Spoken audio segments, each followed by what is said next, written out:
What happens when you put a time-oriented father with a not-so-time-oriented mother? I consider myself late if I'm not 15 minutes early.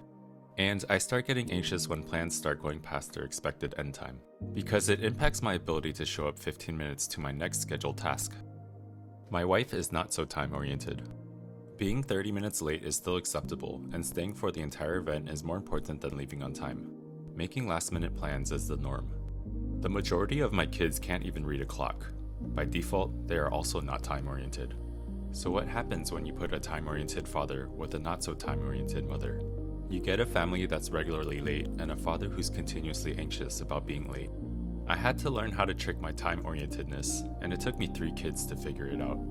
I used to plan my day with the expectation of 100% efficiency, where every minute is accounted for. Now, I plan my days where multiple hours are unaccounted for. So when we run late, or my wife gets inspired to do something in the spur of the moment, it doesn't disrupt my next scheduled task. It just uses time from the hours I already set aside. I still get to be my time-oriented self. My wife and kids can be their not-so-time-oriented selves.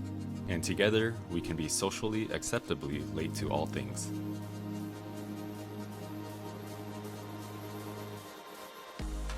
Time is relative. Events don't really have a start and end time. The quality of the event is what matters. The event ends when she feels the event has completed for her. She is fully present in her current event with little concern about the time. She doesn't plan one event after the other. Instead, she goes with the flow.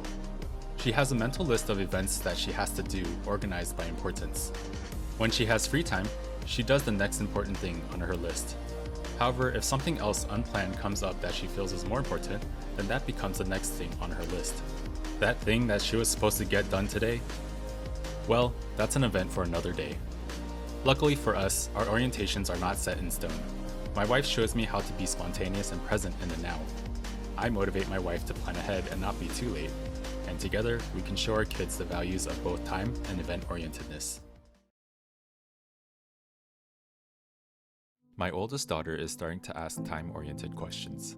During one of our adventures, she kept asking questions like, what are we doing next? When are we going home? What's after that? Are we going to bed after that? Ambiguous plans can be quite disorienting for a time-oriented person. So my daughter's intentions was to probably lower her anxiety.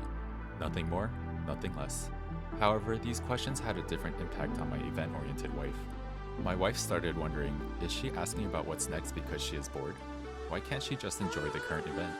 We had to take a moment and calibrate our time and event-orientedness. My wife reminded herself that our daughter's intentions was probably not to say that she is bored and wants to go home. And we gave our daughter a communication tool in the form of a script.